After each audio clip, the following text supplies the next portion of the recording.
আজকে ছিল আমাদের কলেজে সুকান্ত মহাবিদ্যালয়ে ফিলোসফি ডিপার্টমেন্টের বিএলডি স্যারের ফেয়ারওয়েল। তাই আমরা কয়েকজন স্টুডেন্ট মিলে চলে গেছিলাম স্যারের বিদায় সম্মাননা অনুষ্ঠানে।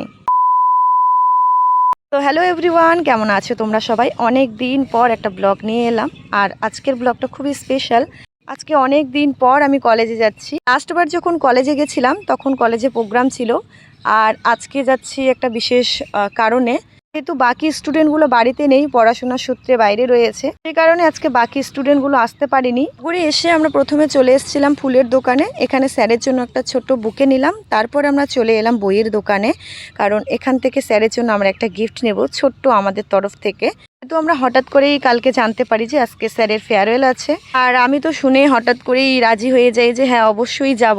অনেকেই আসতো যদি আগের থেকে জানতো যে আজকে স্যারের ফেয়ারওয়েল আছে। এদিকে সকাল সকাল জানতে পারি যে পাস আউট স্টুডেন্টদের নাকি বেশিক্ষণ কলেজে থাকতে দেয় না। তারপর একটু হলেও সবার মুডটা খারাপ হয়ে যায়। দেন অনেক রিকোয়েস্ট করার পর আমরা কলেজে যাই।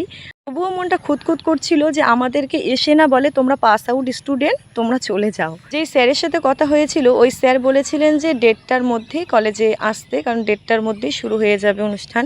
আমাদের কলেজে আস্তে আস্তে কিন্তু 1:30টা পার হয়ে গেছে, প্রায় 2টো। তারপরেও অনুষ্ঠান শুরু হয়নি। আর যেই রুমে বসানোর কথা ওই রুমে সেমিনার হচ্ছিল বলে অনেকটা সময় লেগে গেছিলো। দেন তখন ঠিক কটা বাজে আমার মনে নেই, আমরা রুমে চলে আসি। বাইরে গরমের জন্য থাকা যাচ্ছে না, এখানে এসির হাওয়াতে আমাদের পুরো ঠান্ডা লেগে যাচ্ছে। তো এই যে ইনি হচ্ছেন আমাদের বিএলডি স্যার, অধ্যাপক ডক্টর বেনুলাল ধর। 35 বছর 4 মাস 14 দিন 36 বছর।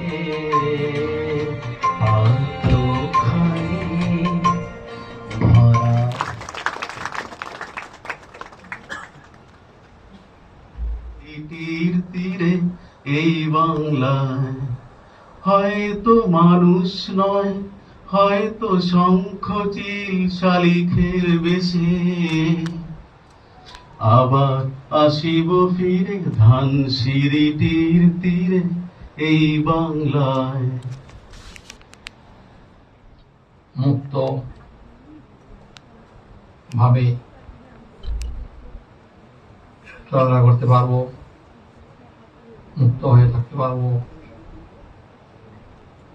ঘুম থেকে উঠেই যে আসার তাড়না, কলেজ থেকে যাওয়ার তাড়না, সময়ের দৌড়ানো, এসব কিছুই লাগবে না।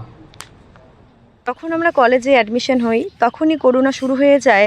তার কারণে কিন্তু আমরা কলেজ লাইফটা সেভাবে কাটাতে পারিনি। স্যার ম্যামদের সঙ্গে সেরকমভাবে আমরা সময়ও কাটাতে পারিনি।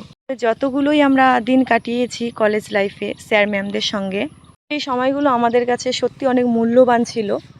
ম্যামের ফেয়ারওয়েল হয়েছে, আমরা আসতে পারিনি, তাই স্যারের ফেয়ারওয়েলে আমরা না এসে পারলাম না। আমাদের কলেজ কমপ্লিট হওয়ার 3-3টা বছর হতে যায়, তবুও কলেজ লাইফের কোনো কিছুই আমি ভুলিনি। স্যার আমাদের খুবই ভালো একজন শিক্ষক। তো আজকে স্যার তার কর্মজীবন থেকে বিরতি নিলেন। আমি চাইবো আপনি আগামী দিনগুলো খুব সুন্দরভাবে কাটাবেন, আর খুব ভালো থাকবেন, সুস্থ থাকবেন। আমাদের যে ম্যাম ছিল কথাময়ী ম্যামও আমাদের খুবই ভালো একজন শিক্ষিকা ছিলেন। মানে এই দুটো মানুষকে সত্যি ভোলার নয়। কলেজ লাইফে খুবই ভালো একজন স্যার আর ম্যাম পেয়েছি। একটু হ্যাঁ তাহলে দেখতে পারবি।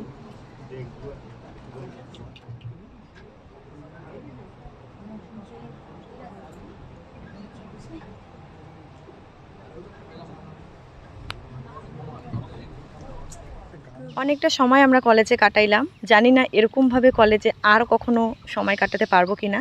সাথে এদের সাথেও অনেক দিন পর দেখা হয়ে খুবই ভালো লাগলো। মাঝে মধ্যে 2-1জনের সাথে দেখা হয়, আর বাকি 2জনের সাথে অনেক দিন পর দেখা আফটার এ লং টাইম। দেন আমরা এই যে দোকানটা আছে এই দোকানটার কথা কখনোই ভুলি না। মাঝে মধ্যেই কথা হলে আমাদের আলোচনা হয় এই দোকান নিয়ে। এই দোকানে আমরা কলেজে এলেই এই চিকেন চাউমিনটা আমাদের ফেভারিট ছিল এখানকার।